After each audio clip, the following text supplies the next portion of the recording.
It's time to take a look at the front pages this morning from around the world, this Monday morning of October the 21st. And we have Yobosa Nwagaren, is the editor, Nation's Capital, that's Abuja, this day newspaper. Thank you so much for joining us this Monday morning. Let's look at the front pages. We begin with this day.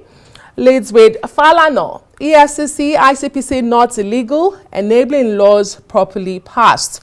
In the yellow box there, Chief of Army Staff Tarid Lagbaja speaks to Tinubu on health status. President prays for his quick recovery. Army group dismissed death rumor as fake news. And the black strip right above there, Tinubu mandates Shetima to lead nation's delegation to 2024 Chogom in Samoa. And that's the Commonwealth heads of government meeting in Samoa. Stakeholders raise concerns over states' capacity to regulate power. That's above the masthead. But the bigger story above the masthead this Monday morning is Akpabio, the president of Nigeria's Senate, who says hardship is not caused by President Tinubu, but that he will leave lasting legacy for Nigerians. As security experts say, economic hardship has weakened family values, fueling cyber crimes. Yobosa, let's begin with the big story on the front page here. I mean, there are many big stories, but let's look at the controversial scrapping or debate over the anti-graft agencies in Nigeria. He's a senior advocate of Nigeria, Falana, speaking. He says they are not illegal. He says instead of asking for them to be scrapped, we should be demanding that measures are put in place to ensure that the bodies are not under government's control. You recall that just last week we had another senior advocate of Nigeria who was even speaking on Arise Breakfast Show, the morning show, and talking about senior advocate Olisa Agbakugba, who says the EFCC is illegal. What's your take on this story? Like you said, the Falana position today may have been informed by the position of the former NBA president, who has been very consistent about law setting up the EFCC and ICPC. His argument is that the National Assembly, they don't follow due process in enacting the act that set up the EFCC and ICPC. In other words, what he's saying is that EFCC and ICPC, as a federal government institutions, has no authority to inquire into the finances at the state level or local government level. So on the basis of that, he said, look, the EFCC and ICPC is illegal. And like Femi Falana said today, I think... well, it looks like we're having a little hitch, a little technical hitch until we get it settled. I guess we'll discuss here in the studio. Yeah, the issue raised on this study's paper, Falana say. Now, it's an argument between them. I think where my head or my brain went immediately was imagining both of them in a court of law before a judge, legal fireworks, presenting their cases and saying this is this and this is that. I mean, these are two huge legal luminaries. I mean, in their rights any day. They've met their I mean, they've paid their dues. So what one doesn't know, I mean, maybe lawyers will have to, because he says that, our cover says that the law establishing it, the National Assembly, is overreaching. It doesn't, but what Falana is saying, like he pointed out, is that the laws are okay. What Nigerians should be demanding, rather, is that they be relieved from the vestiges of the government, of the federal government, so they can be under their own control and do their thing. I don't know, Nkechi, maybe you need to come in here. Falana also goes a step forward. He says, look, the institutions are here to stay. He's saying that it's even birthed under the Constitution, Section 15, subsection 5, which imposes a duty to the Nigerian states to eradicate corruption and abuse of office. He also points out that several Supreme Court rulings have upheld the legality of these bodies, and also taking it a step further, suggesting that even state governments should be setting up their own anti-graft bodies. He gave examples like Kano and Oyo State. So I think really we should just focus on making sure that these bodies are utilized efficiently for the very reason that they were created. So you say the overlap issue that has been raised is that the EFCC more often than not does the job of the police, for instance, and it can be misused for political gains by political actors. Now, despite the successes or some successes recorded by this anti-graft agency, particularly the EFCC, you don't hear so much about the ICPC. But for the EFCC, you see, despite the work that they do, you would hear critics say, and those concerned will say that it is more often than not seen as the attack dog of the government in power. So it is usually used by political actors to go to go after their opponents, and that's the issue with the EFCC. Do we have Yobasa back? Let's just take another paper. Oh, all right. Unfortunately, all right. We're still trying to fix that then look at, communication problem. Yeah, okay, let's look at Punch. Well, this issue really has to be looked at, you know, the question of whether it's lawful or not, as they have brought it up. Well, the Punch says, the front page of the Punch, you have some stories there, the major story. Greek collapses, this is alarming. Greek collapses 105 times in 10 years, despite $1.4 billion loans. This is saying that every year, I mean on the average, you have the grid collapsing 11 or 12 times every year. From the report they have here, during Buhari's time it was 93 grid collapses. During Tinubu's time it's 12 collapses. And this is the first year, so if you multiply that by 4, maybe you're looking at 84. We're not thinking that should happen. We don't want that to happen. You know, that should not happen. But this is quite appalling. And then, of course, they can't even tap into the loan from World Bank because of this. You know, this is really something that Nigerians... I mean, yesterday or day before, I was really... Somebody was actually working in my house, you know, doing something that had to do repairs. with repairs on my AC. And the person couldn't continue because there was no light.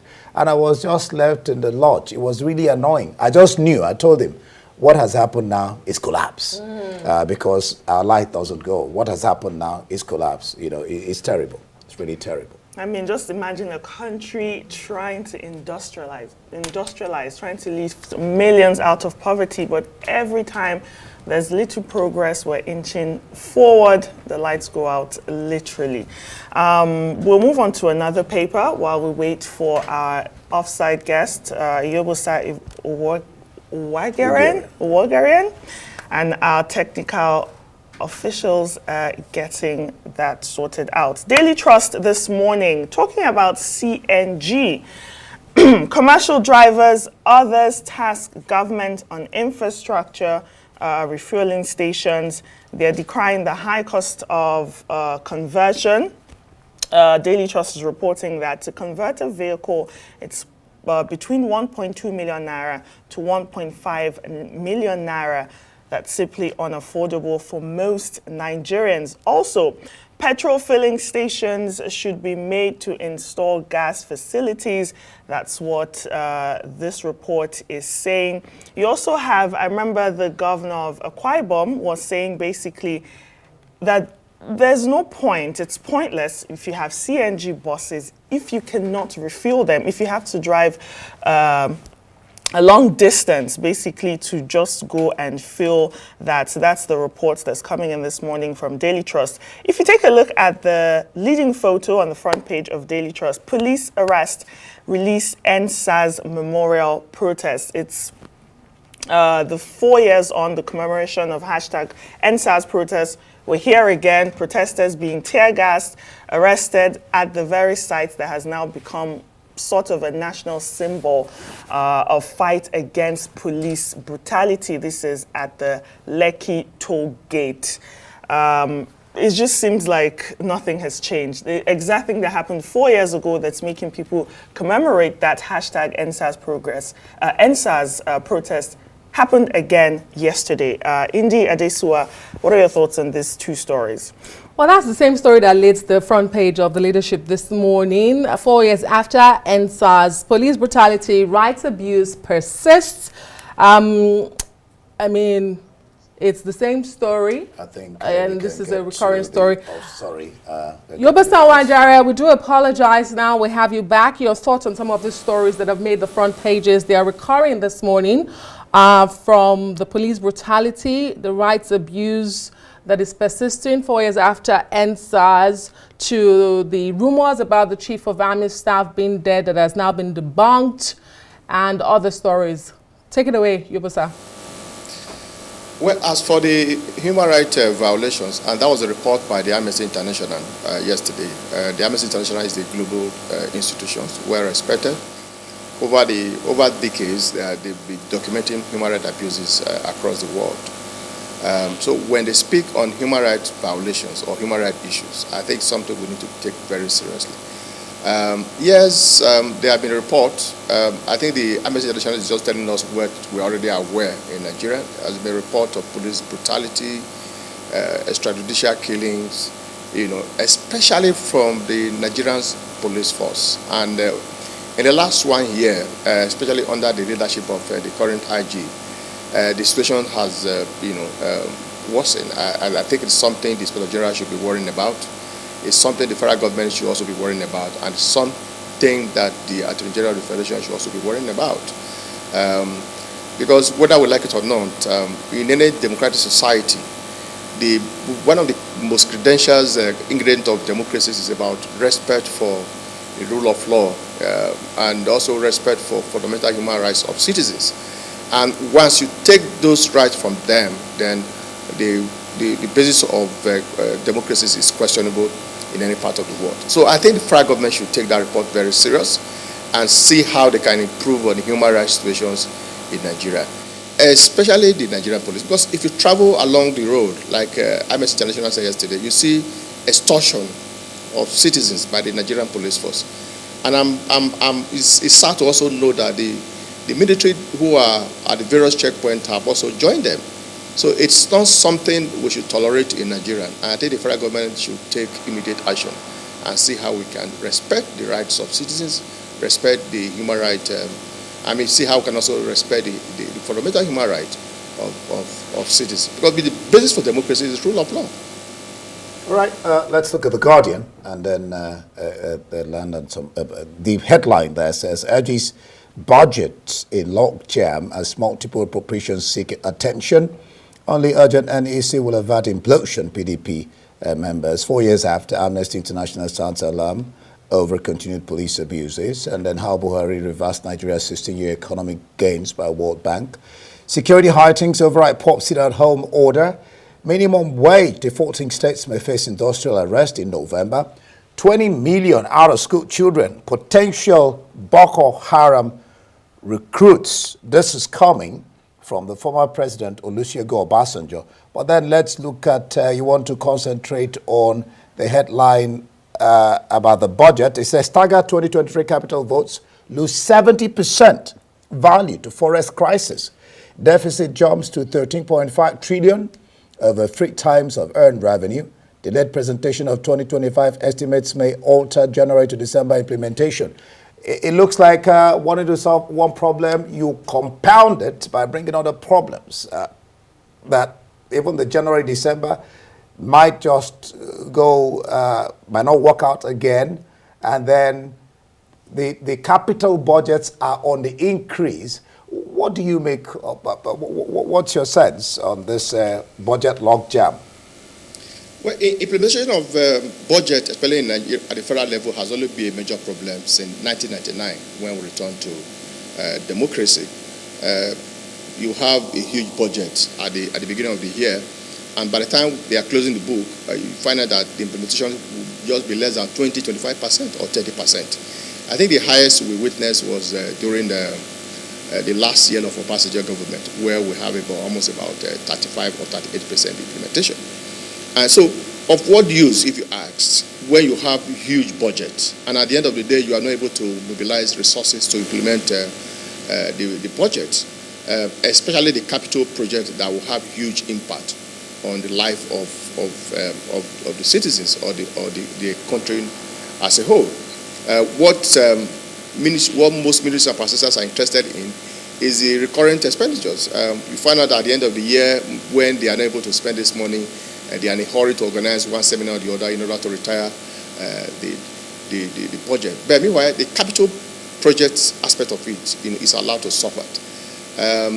Now, the problem is compounded by the fact that the value of Naira, for example, if you budget about 1 billion Naira for a health sector, and maybe at the beginning of the year, so with the current value of Naira now, how much can that one solve? What can you do with that kind of money? I think that is the issue that the Guardian is raising this morning. Apart from the lack of funds to implement the budget, there is also the valuation of our Naira that is making those budget something that we cannot achieve with, So it's a huge problem. All right. So it's something that the federal government is saying they are dealing with. The national budget ministries and planning say, well, it is something they will have to look at. The Minister of Finance has also raised that issue. So let's see how they can, solve the problem. All right, thank you so much, Mr. Iyobosa. Let's take a look quickly at some international papers, beginning with Daily Graphic of Ghana. Supreme Court ruling not binding. The National Democratic Congress, NDC, caucus in Parliament basically says its members are fortified for the proceedings of Parliament, shall not be impeached or questioned in any court or place of Parliament. This comes as the opposition minority caucus is basically preparing to occupy the majority position despite a Supreme Court ruling that temporarily stays the Speaker's declaration that rendered 4 seats vacant in that Parliament. That's Daily Graphic. The Guardian UK says the Health Secretary, West Stretton, will unveil plans for portable medical records, giving every NHS patient all their information stored digitally in one place, despite fears over breaching privacy and creating a target for hackers. And then a very dangerous trend, online corn. This is the Metro online corn epidemic revealed 9 million of US scams. They said 43% of those borrowed money, 24% of those took money from families, and then 20% had to work extra. This is a very dangerous trend. I think we're going to be leaving it here now. Iyobosa, maybe you have a word on that or on the Supreme Court ruling before we just briefly. It's a major problem. Even in Nigeria, it's a major problem. The Parliament believe that no court or competent jurisdiction has a right to interfere in what they are doing. But I don't think that argument will stand, because in a democracy, you have separation of power. So whenever there's a dispute between the 3 arms of government, the judiciary is charged with the responsibilities of resolving that dispute. So there's no, that argument that whatever the Parliament is doing, the judiciary cannot inquire into what they are doing is not a sound argument. All right, thank you so much, Iyobosa Awogaren, editor, Nation's Capital This Day, for joining us this morning. Daybreak, that's all the time we have for you here. Up next is the morning show. I am Nkechi Nana. Good morning. Thank you for being here. I am Adesua Omoruwan. I am Ndi Amungo. Next is the morning show. Thank you for watching. Bye.